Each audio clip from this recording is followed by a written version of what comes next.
but they go by the name of Swift Cheetah. But I mean, the one thing I've noticed from their videos is that they're sort of a doom poster. This person is sort of an impression farmer. The main thing he's looking from me is a reaction.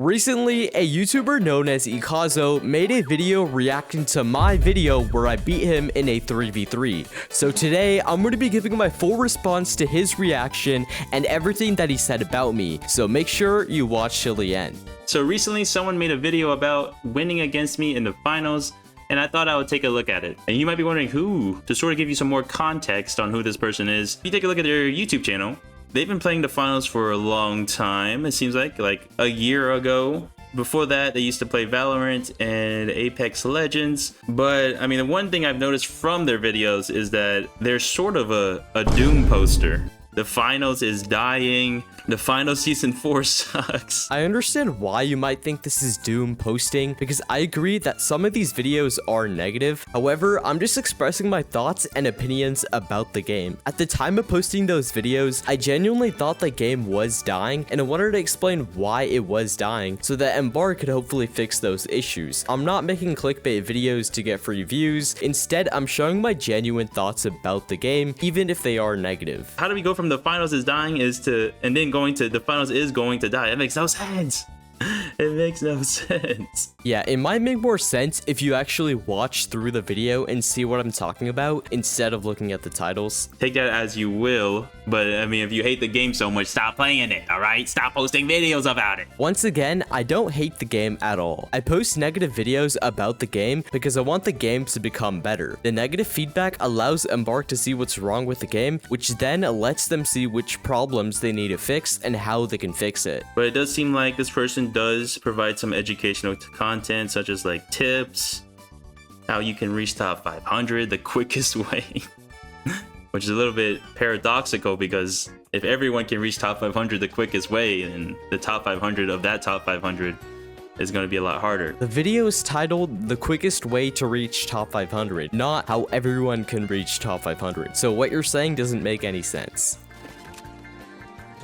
Okay, right off the bat, to give you an idea of what sort of player this person is, bro. Smoke grenade and thermal vision, bro. The most annoying type of loadout to play against. Okay, yeah, but why would I not be using the most annoying loadout if I'm trying to win the game? So in this clip, I'm holding Cash Out B, and then Ikazo rotates onto this building here to try to fight me on roof. And since I have this really good head glitch, I'm able to kill him for free and not take any damage. Because look at this head glitch right here. This head glitch is so good because he could barely see my head and he's not able to hit any shots right here. And because of the head glitch, I'm full HP. I'm still full HP and I'm able to fight this. All right, buddy. You weren't full HP because of the head glitch, bro. I just missed like a ton of shots. But I do think Swift Cheetah was in a good position there in terms of like playing the head glitch. It's definitely a lot harder to hit someone when like half their body's covered up. I think a lot of that was sort of a skill issue on my part as well. Like I should have hit at least one bullet, but I was just not locked. Light over here. So I fight this light, but I end up dying here.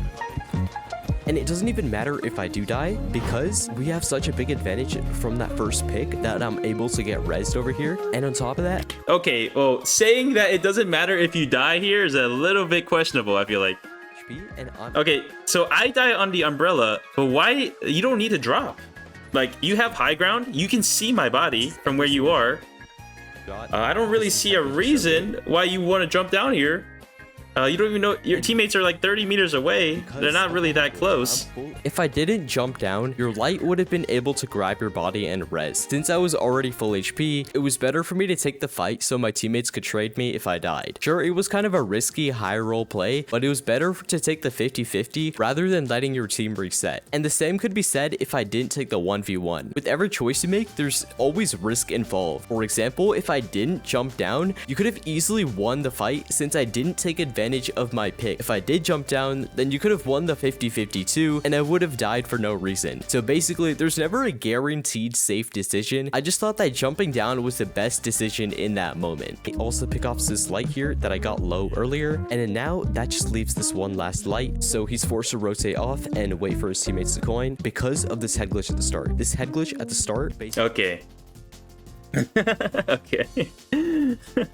I wouldn't say this head glitch at the start won you the round, because like I feel like the mistakes you do after this are a little bit more dangerous. I think your teammates sort of brought you back to a winning position. I put a lot of emphasis on the head glitch because the head glitches are very important. The head glitch definitely won us the fight, because if I wasn't playing that head glitch, he would have easily been able to kill me. But since I was playing that head glitch, that allowed me to get the first pick in the fight. So he rotates up onto cash out B here, and since there's only about 30 seconds left on this cash out, I'm able to be more aggressive in this fight. So that's a little bit debatable. I feel like a little bit debatable, because if I'm playing defense here and there's 30 seconds left on the cash out, I'm taking no fights. I'm taking no fights. And the main reason for that is because like if there's 30 seconds left on the cash out, if you take a fight, you might die.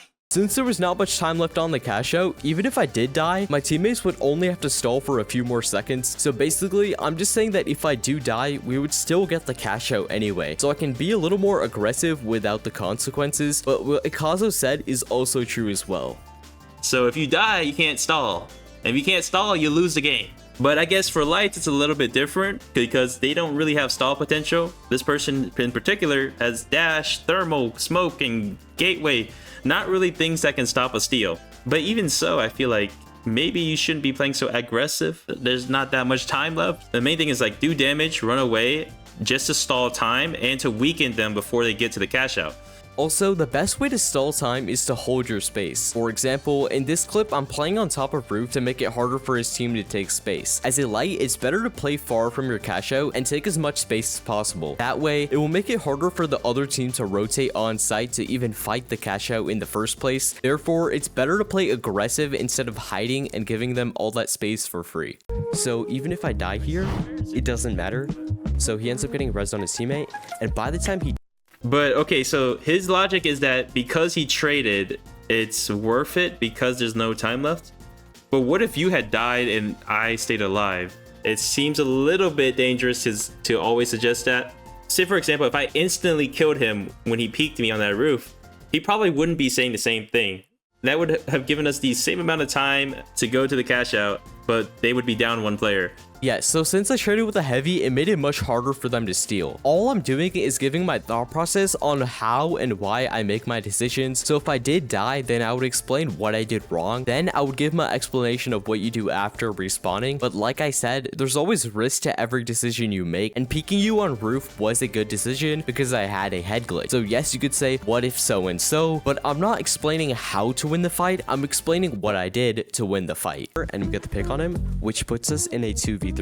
And since we're in a 2v3, we're able to play more angles. So as you can see, we get the pick on the light. So since we got the pick on his light, we're able to play more angles. And since we're covering more angles, we're able to get his pick on the other light. Okay, well, I wouldn't say getting a pick allows you to play more angles, but that's just like normal. It's like you have an extra player, so I guess you do have more angles technically. But I would say like it's also a double-edged sword because yeah, you picked someone, but like they could easily come back into the game with a defib or anything like that. So you sort of have to play near the body. So like at the same time, you're kind of losing angles as well because you don't want them to revive. So you also have to play a little bit closer to the person you killed. But yeah, I think generally you do get more angles, I guess, but I think it's not so clear-cut like that. What I mean is, let's say you get a pick. That would allow you to take control over that area, essentially giving you more angles and basically more control over the fight. And since we had more control over the area, that forced him to fall back, which won us the fight. Basically, what I'm saying is that getting a pick gives you more control in the fight because you're just more people that can peek more angles, if that makes sense. And then this light decides to push me here, and we're able to kill him really quickly. And I actually place a bait gateway here, so in case anyone is trying to trade me out, they're gonna think that I took the gateway. That's one thing I do to run away sometimes. And well, okay, yeah, I mean, yeah, you could, yeah, that's a big gateway, but like also like when the cash out's also like 30 or 20 seconds away from finishing, you might as well just place the gateway anyways, because like taking time to place the gateway is not really worth it when you know the gateway is going to be up by the time the cash out ends. So knowing when that cash out is about to end is also good because You can also place your gateway earlier, so you don't have to place it later. Yeah, he's right. You should try to use all your utility before the cash out ends. And if I did have the gateway pre-placed, then that would have been better. So I agree. So we ended up winning the tournament. Oh, that was a pretty quick video. I mean, we lost pretty quickly. I mean, it's nothing really specific. I feel like some of the advice he gives is pretty good. I mean, it's hard to sort of judge it because I feel like a lot of this video is sort of condensed, or like it feels like it's condensed, or like some of the advice he gives is just very plain and simple, but in the way that it's like easy for viewers to digest. I agree with a lot of stuff he talked about. Everything was very condensed so the video would be more entertaining, but I definitely agree that I could have done a better job at explaining everything. Okay, you beat me one time. All right. If you beat me like 2, 3, 4 times, like, yeah, okay, maybe you're better than me. But you catching me off guard at one time? All right, Akazo, if you're watching this video, I challenge you to a 1v1 to see who the better player is. We can 1v1 any way you want on any day at any time. I'll be waiting. Before you click off this video, I can see how many people subscribe to each specific video. So if you subscribe, it will show me that you guys want to see more of this. If you want to help me make these videos, or you just want to chat with the community, then I put the Discord link in the comments.